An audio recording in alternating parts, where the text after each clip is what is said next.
Hindi alam ng mga sundalo kung sino ang ipinapako nila sa krus. Hindi rin naintindihan ng Sanhedrin kung ano ang kanilang pinapayagan. At ang mga taong sumisigaw, wala ring ideya kung sino ang kanilang hinuhusgahan. Pero ang langit, alam nito ang lahat. Alam ng langit kung ano ang nangyayari. Habang nangyayari ang lahat sa Golgotha, parang may nanonood mula sa hindi nakikitang mundo. Nakatayo ang mga anghel, handa, pero hindi sila kumilos. Bakit? Ano ang ginagawa nila habang si Jesus ay naghihirap sa krus? At bakit hindi nila ito pinigilan? Ilang oras bago iyon sinabi ni Jesus na kaya niyang tumawag ng higit sa 12 legion ng mga anghel. Kayang bumaba ang langit, kayang ihinto ang lahat pero walang dumating. Walang grupo ng sundalo, walang pagsagip. At iyon ang mas mabigat dahil hindi ito kakulangan sa lakas. Ito ay isang desisyon. Kaya nasaan ang mga anghel noong mga oras na iyon? Nasaan sila nung kailangan siya ng husto? Makinig. Ito ang kwento ng pagpapako sa krus mula sa ibang pananaw. Hindi lang kung ano ang nangyari sa lupa, kundi kung ano ang nangyayari sa langit habang dumidilim ang mundo. Pero bago tayo magsimula, huwag kalimutang i-like ang video na ito. Malaking bagay na ito para sa aming mga content creator. Maraming salamat at ngayon simulan na natin. Gabi na sa Jerusalem. Sa isang hardin na tinatawag na Getsemane, nanalangin si Jesus. Sobrang bigat ng kanyang dinadala. Umabot sa punto na parang dugo ang kanyang pawis. Alam niya ang darating. Kitang-kita niya ang sakit at ang bigat nito ay halos hindi kayanin. Mag-isa niya itong pinasan. Hindi niya kinatakutan ang kamatayan. Ang kinatakutan niya ay ang pagkakahiwalay sa Ama. Sa pinakamadilim na sandali, may dumating na anghel mula sa langit pero hindi para iligtas siya. Hindi para pigilan ang mangyayari, kundi para palakasin siya, para hindi siya bumigay, para makarating siya sa krus. Hindi para maiwasan ito. Pagkatapos nawala ang anghel at sa likod ng lahat may milyon-milyong anghel na nakamasid. Mga mandirigmang may sapat na lakas para sirain ang mundo pero nakatayo lang, tahimik. Bawat isa gustong kumilos pero may utos na pumipigil sa kanila. At ilang hakbang lang ang layo, ibang eksena ang nangyayari. Ang mga alagad natutulog, pagod. Hindi nila alam na nagbabago na ang kasaysayan. Habang ang tao ay walang alam, ang langit ay nakatingin. Biglang may narinig, mga ilaw ng sulo, mga boses sa dilim. Dumating na sila, tumahimik ang langit, umatras ang mga anghel. Tumayo si Jesus. Nagsimula na ang bagyo. Ang mga ilaw ay gumagalaw sa pagitan ng mga puno. Parang apoy na gumagapang. At sa unahan, ang traidor ang naggagabay. At sa gitna ng hardin, hindi umatras si Jesus. Nang halikan siya ni Judas, kumilos si Pedro. Gaya ng isang normal na tao. Hinugot niya ang kanyang espada at tinamaan ng tainga ng isang tao. Isang bigla ang galaw.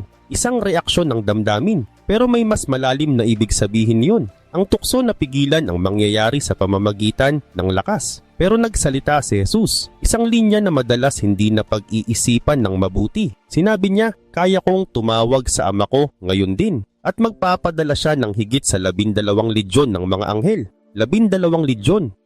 Ang isang Roman legion ay may humigit kumulang 6,000 sundalo. Ibig sabihin higit 70,000 na mga anghel. At hindi pa yun ang limitasyon. Parang yun ang pagsasabi na kaya niyang pababain ang buong langit ngayon din. Sa kasulatan, isang anghel lang ang nakapatay ng 185,000 na sundalo sa isang gabi. Isa pa lang yun. Ngayon isipin mo ang higit 70,000 na ganitong nilalang. May kakayahang tapusin ang buong grupo ng mga sundalo. Pero habang nangyayari ang lahat, nakatingin lang sila. Tahimik, hindi inilabas ang espada. Walang utos, nanatiling tahimik ang langit. Bakit? Bakit hindi kumilos ang pinakamakapangyarihang nilalang habang ang kanilang pinuno ay pinapatay? Para maintindihan ito, kailangan balikan ang kanilang nakita sa kasaysayan.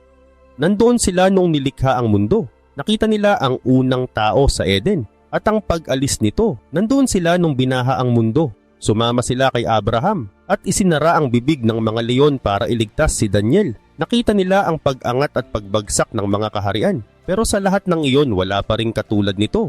Ang lumikha ay pumasok sa sarili niyang nilikha bilang isang tao. Isipin mo ang nangyari sa langit noong ipinanganak siya sa Bethlehem. Sobrang saya. Napuno ang langit ng papuri. Sumigaw ang mga anghel. Luwalhati sa Diyos sa kaitaasan. Sa loob ng 33 taon, pinanood nila ang lahat. Lumaki siya.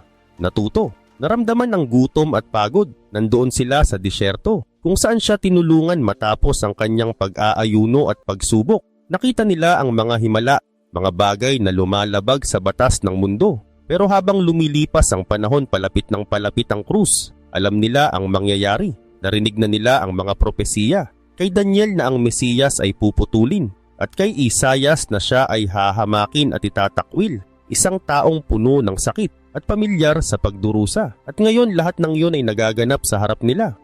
Alam man nila ang plano, hindi nito binawasan ang bigat ng kanilang nasasaksihan. Sa mga huling linggo may nagbago. Tahimik pero ramdam. Parang may mabigat na anino na bumabalot sa lahat. Nagsimula nang magsalita si Jesus ng direkta tungkol sa kanyang kamatayan. Sinabi niya sa kanyang mga alagad na pupunta siya sa Jerusalem, maghihirap at mamamatay. Malinaw ang kanyang mga salita. At para sa mga nakakaalam ng mga propesiya, hindi ito bago, lalo na sa mga anghel. Mas kilala nila ang kasulatan kaysa sa kahit sinong tao at alam nila malapit na ang oras. Lalong tumaas ang tensyon sa hindi nakikitang mundo. Pinanood nila si Jesus habang nililinis ang templo. Pinalayas niya ang mga nagtitinda. May kapangyarihan sa bawat kilos. Parang yumanig ang lugar. Nakita rin nila kung paano tumigas ang puso ng mga pinuno ng relihiyon. Parang may impluensya na nagtutulak sa kanila laban sa Mesiyas. Pero ang pinaka nakayanig sa mga anghel ay hindi ang galit ng tao, kundi ang pagiging mahina ng Diyos bilang tao. Narinig nila ang bigat sa tinig ni Jesus nang sabihin niya, "Nalulungkot ang aking kaluluwa. Ano ang sasabihin ko? Ama, iligtas mo ako sa oras na ito." Pero agad niyang sinabi, "Ito ang dahilan kung bakit ako narito." Sa mga salitang iyon nandun ang sagot. Ang tanong na walang anghel ang nangahas itanong, bakit hindi natin ito pinipigilan? Handa ang buong hukbo ng langit na sumunod sa kahit anong utos, pero walang utos. At ang naramdaman nila ay isang uri ng kawalan ng magawa. Gusto nilang protektahan, gusto nilang ipagtanggol, gusto nilang kumilos, pero hindi pwede. Pinanood nila ang pagpasok ni Jesus sa Jerusalem. Masaya ang mga tao, may hawak na mga dahon, umaasa ng paglaya, pero alam ng mga anghel ang totoo. Hindi iyon pagdiriwang, yun ay paglalakad papunta sa kamatayan. Pagkatapos dumating ang huling hapunan, ang huling sandali ng paglilingkod, nakita nila ang pagtataksil ni Judas at sa huli nanalangin si Jesus. At sa panalangin iyon inilahad niya ang buong plano. Makinig sa kanyang sinabi. Dahil sa mga salitang iyon parang nagliyab ang buong hindi nakikitang mundo. "Ama, dumating na ang oras. Luwalhatiin mo ang iyong anak para ang anak ay magbigay din ng luwalhati sa iyo. Ibinigay mo sa kanya ang kapangyarihan sa lahat ng tao para bigyan ng buhay na walang hanggan ang mga ibinigay mo sa kanya. At sa sandaling iyon wala nang atrasan, alam ng langit. Nagsimula na ang pinakamahalagang bahagi ng kasaysayan at ito ang buhay na walang hanggan na makilala kanila ang iisang tunay na Diyos at si Jesus Christ na iyong isinugo. Niluwalhati kita sa lupa, natapos ko ang gawaing ibinigay mo sa akin. At ngayon, Ama, ibalik mo sa akin ang kaluwalhatian na kasama kita bago pa nilikha ang mundo. Dumating na ang oras at alam ito ng buong langit. Ang sandaling matagal nang nakatakda ay hindi na pangako lang. Ito ay nangyayari na. Alam ng mga anghel, alam nila na sinimulan na ni Jesus ang oras na yon. Nagsimula na. Habang sa mundo papalapit pa lang ang mangyayari, ang hindi nakikitang mundo ay naghahanda na sa dilim. Hindi nagulat ang langit, lahat ay nakabantay.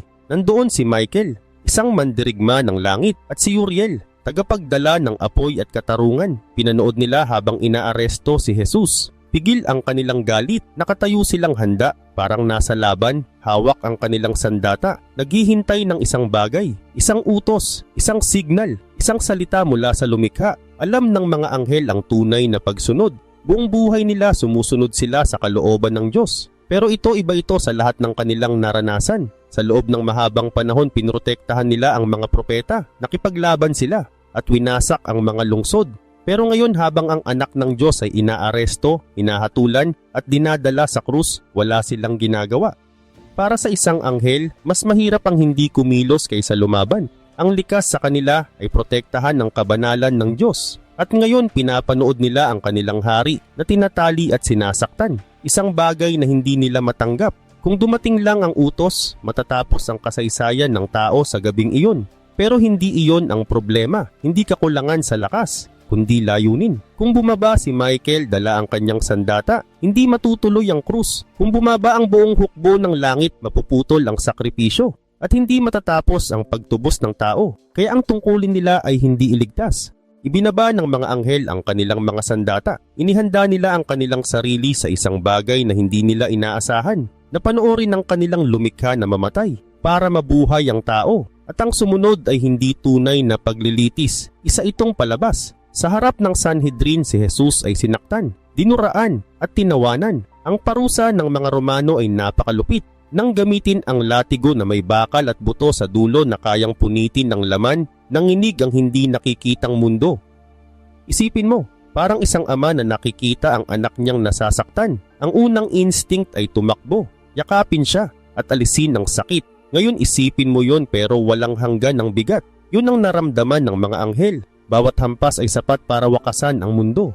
Pero nanatiling tahimik ang langit. Habang napupunit ang likod ni Jesus, walang apoy na bumaba. Bakit? Dahil hindi iyon ang plano ng Diyos. Ang hustisya ay hindi ipapakita sa pamamagitan ng pagwasak. Ang laban ay hindi laban sa mga sundalong Romano, hindi rin laban sa Sanhedrin. Ang tunay na laban ay laban sa kasalanan, ang ugat ng lahat ng dilim. At ang kasalanan ay hindi tinatalo ng espada, tinatalo ito ng sakripisyo. Nandoon ang mga anghel nang mag-alok si Pontius Pilate ng isang pagpapalaya. Isang bilanggo ang pwedeng palayain. Pumili ang mga tao, si Jesus o si Barabas. Si Barabas ay magnanakaw at mamamatay tao. Si Jesus ay nagpagaling, nagpakain at nagturo ng pag-ibig. Dapat malinaw ang sagot pero sumigaw ang mga tao. Barabas, isang kakaibang sandali sa kasaysayan. Pinili ng tao ang kriminal at hinatulan ang tagapagligtas. Isipin mo ang tanawin mula sa langit. Ang anak ng Diyos na nakita nilang ipinanganak ay nakatayo mag-isa. Nakatali ang mga kamay, namamaga ang muka at sa harap niya ay isang grupo na sumisigaw. Ipako siya sa krus, nakabibinging katahimikan ng langit. Ang makita siyang walang kalaban-laban, walang depensa, habang tahimik sa gitna ng kasinungalingan ay hindi madaling tanggapin. Narinig nila si Jesus magsalita noon. Isang salita lang at nanginginig ang mga demonyo. Pinapatahimik niya ang bagyo at nabubuhay ang mga patay. Pero ngayon, habang ang buhay niya ang nakataya, pinili niyang manahimik. Kung nagsalita lang siya, kung ipinakita lang niya kahit kaunting bahagi ng kanyang kapangyarihan, matatapos ang lahat sa isang iglap. Pero nanatili siyang tahimik at nagmukhang may kasalanan. Kahit siya ang nag-iisang walang kasalanan. Marami nang nakita ang mga anghel sa kasaysayan. Nakita nila si Cain na pinatay si Abel. Nakita nila ang kasamaan na nagdala ng baha sa mundo. Pero wala pa rin silang nakita na ganito. Si Pilate ay naghugas ng kamay at sinabi niyang wala siyang kasalanan sa dugo ng taong ito. Isang pampublikong pag-iwas sa pananagutan. Ang kinatawan ng pinakamakapangyarihang imperyo sa mundo ay inamin na wala siyang magawa. Ang pinakamaayos na sistema ng batas noong panahong iyon ay yumuko sa presyo ng isang manipuladong tao. At pagkatapos dumating ang hatol, pagpapako sa krus. Ang pinakamalupit at pinakanakakahiya na paraan ng pagpatay noon. Para ito sa pinakamabibigat na kriminal at sa mga taong gustong ipahiya ng Roma sa harap ng lahat. Alam ng mga anghel kung ano ang ibig sabihin nito. Ang krus ay paraan para alisin ang lahat ng dignidad ng isang tao, isang malinaw na mensahe ng paghamak. At ngayon ang prinsipe ng kapayapaan ay daraan sa ganitong paghihirap, sa pinakamabagsik na paraan ng pagpapahirap na ginawa ng Roma. Pero may isang bagay na hindi naintindihan ng mga tao. Hindi ni Pilate, hindi ng mga sundalo, hindi ng karamihan. Unti-unting nakikita ito ng mga anghel. Ito ang orihinal na plano. Ang kawalang katarungan ng tao ay magiging kasangkapan ng katarungan ng Diyos. Ang pinakamasamang krimen sa kasaysayan ay magiging pinakamalaking pagliligtas. Dumating ang pinakamabigat na sandali. Binuhat ni Jesus ang krus sa daan na tinatawag na Via Dolorosa. Ipinatong ang kahoy sa kanyang sugatang balikat at naglakad siya patungo sa lugar na tinatawag na bungo. Hindi siya naglakad na parang biktima. Naglakad siya na may layunin. Parang alam niya ang kanyang pupuntahan. Pinanood siya ng mga tao. May umiiyak, may nanlalait, pero walang nakaintindi ng tunay na nangyayari. Bawat hakbang ay sakit. Isang hirap na halos lampas sa kakayahan ng tao. Nang hindi na siya makalakad, tinulungan siya ni Simon mula sa Cyrene at sa wakas nakarating siya sa lugar. May pangalan ito, Mount Calvary o Golgotha sa Aramaic, ang lugar ng bungo. Akma sa lugar kung saan mamamatay ang kordero ng Diyos, ang lugar kung saan ang buhay mismo ay ipapako. Marami nang nakita ang mga anghel na pagpapako sa krus. Hindi bago sa kanila ang tanawin ng mga katawan na naghihirap. Pero ngayon iba ito. Ito ang lugar kung saan isusulat ang pinakamahalagang bahagi ng kasaysayan. Hindi pa kailanman naging ganito katahimik ang langit. Alam nila na dito ibibigay ang sakripisyo na tanging ang anak ng Diyos lang ang makakapagbigay. Ito ang itinakdang lugar para sa pinakamahalagang sakripisyo. Parang bumagal ang oras. At doon, inilapag si Jesus sa kahoy. Tumunog ang unang hampas ng martilyo. Isang tunog na umabot sa nakikitang mundo at sa hindi nakikita. Tumagos ang bakal sa laman at buto. Sunod ang kabilang kamay. Pagkatapos ang mga paa. At nang itinaas ang krus, bumagsak ang katawan dahil sa bigat nito. Nakasabit si Jesus sa pagitan ng langit at lupa. Mula sa lupa, mukhang katapusan ito. Isang taong natalo. Isang katawan na sugatan at dumudugo sa harap ng mga tao. Pero mula sa hindi nakikitang mundo, hindi ito katapusan. Ito ang simula. Ito ang mismong punto kung saan umiikot ang buong kasaysayan. Hindi ito trahedya. Ito ang sentro ng walang hanggang plano. Habang nakasabit ang katawan ni Jesus, papunta na ang lahat sa sukdulan. Hindi pwedeng maputol ang sakripisyo. At sa sandaling iyon, ang hukbo ng langit ay hindi na paralisa dahil sa takot. Nakatayo ang mga anghel sa ayos, sumusunod sa utos ng walang pagdududa. Si Michael, ang arkanghel na binanggit sa aklat ni Daniel bilang tagapagtanggol ng bayan ng Diyos, ay hindi basta nanonood, may ginagawa siya. Binabantayan niya ang buong paligid. Ang tungkulin niya ay siguraduhin na walang makakasira sa nangyayaring pagtubos. Dahil sa sandaling iyon, hindi lang mga tao ang nasa paligid ng krus. May iba pang nakatingin, mga puwersa ng kadiliman, mga espiritu na laban sa Diyos. At sinigurado ni Michael na walang makikialam. Walang puwersa mula sa kadiliman ang makakapasok, walang makakasira sa sakripisyo. Pero hindi lang iyon ng kanyang gawain. Pinipigilan din niya ang mga anghel dahil ang krus ay hindi pwedeng maputol, hindi ng tao, hindi ng masasamang espiritu. Kahit ng awa ng langit, milyon-milyong anghel ang handang kumilos. Likas sa kanila ang magligtas. Gusto nilang alisin ang mga nagpapahirap. Pero hindi sila pwede. Mula pa noong simula, kilala nila si Jesus bilang walang hanggang salita. Nakita nila ang kanyang kaluwalhatian. Sinamba nila siya bago pa magsimula ang panahon. Nandoon sila noong nilikha ang mundo. Ayon sa aklat ni Job, umawit ang mga bituin habang nililikha ang mundo. Ipinagdiwang nila ang liwanag, ang kaayusan, ang buhay. At ngayon pinapanood nila ang lumikha na nakapako sa sarili niyang nilikha. Ang laban sa araw na yun ay pagpipigil. Yun ang pinakamahirap, ang hindi kumilos kahit kaya mong gawin ang lahat. Samantala si Uriel ay hindi lang nakatingin. Itinatala niya ang lahat. Ilang oras nang nakasabit si Jesus sa pagitan ng langit at lupa. Para makahinga, kailangan niyang itulak ang sarili niya pataas gamit ang mga pako sa kanyang mga paa. At mula sa matinding sakit, nagsalita siya. Para makapagsalita, kailangan niyang iangat ang kanyang sugatang katawan. Bawat salita ay may kapalit na dugo. At kahit ganoon, nagsalita siya ng 7 beses. Hindi basta salita, may layunin. Bawat isa ay may bigat na walang hanggan. Ama, patawarin mo sila. Hindi nila alam ang kanilang ginagawa. Isang pahayag na nagbigay ng kapatawaran sa tao. Ngayon din makakasama mo ako sa paraiso. Isang pangako ng agarang pagliligtas. Habang papalapit ang kamatayan, binuksan niya ang daan papunta sa buhay na walang hanggan. Ang krus ay naging daan. Ako ay nauuhaw. Hindi lang ito pisikal na pangangailangan. Ito ay katuparan ng nakasulat. Lahat ay eksakto. Walang nagkataon lang. Walang improvisation. Bawat salita ay may eksaktong layunin. Sinasabi sa kasulatan na ang buhay at kamatayan ay nasa kapangyarihan ng salita. At sa araw na yon, ang mismong buhay ang nagsasalita. Sa ibabaw ng kanyang ulo may nakasulat sa iba-ibang wika, Jesus of Nazareth, hari ng mga Hudyo. Para sa Roma, isa itong panlalait pero sa totoo, isa itong opisyal na pahayag. 3 wika ang ginamit, relihiyon, kapangyarihan ng imperyo at kultura. At kahit hindi nila alam, ipinahayag nila ang pinakamahalagang katotohanan. Pagsapit ng tanghali, dumilim ang araw. Hindi ito simbolo lang. Ito ay totoong pangyayari na naitala pa ng mga Romano. Parang sumasalamin ang mundo sa nangyayaring laban sa hindi nakikitang realidad. Lumipas ang mga oras at ang katahimikan ng mga anghel ay naging pinakamalaking patunay ng kanilang pagsunod. Hindi sila natakot, pinili nilang manatiling tahimik dahil kung kumilos sila, maililigtas nila ang katawan ni Jesus. Pero mawawala ang pag-asa ng tao. Ang sakripisyo ay kailangang matapos, kailangang may dugo. Dahil kung walang dugo, walang kapatawaran. Kaya binantayan ni Michael ang plano. Kaya itinala ni Uriel ang kasunduan. Kaya nanatiling tahimik ang buong hukbo ng langit. Mga saksi sa pinakamahalagang pangyayari sa kasaysayan. Habang iniisip ng mundo na nagtatapos na ang lahat, alam ng langit na magsisimula pa lang ang sukdulan. biglang nangyari ang hindi inaasahan. Sa oras na dapat pinakamaliwanag ang araw, dumilim ang langit. Sa ika-6 na oras, bumalot ang dilim sa buong lugar sa loob ng 3 oras. Nabalot ng kadiliman ang Golgota. Hindi ordinaryong dilim. Parang mismong liwanag ay tumangging makita ang nangyayari. Parang ipinikit ng mundo ang kanyang mga mata. Para sa mga tao, kakaibang pangyayari lang ito.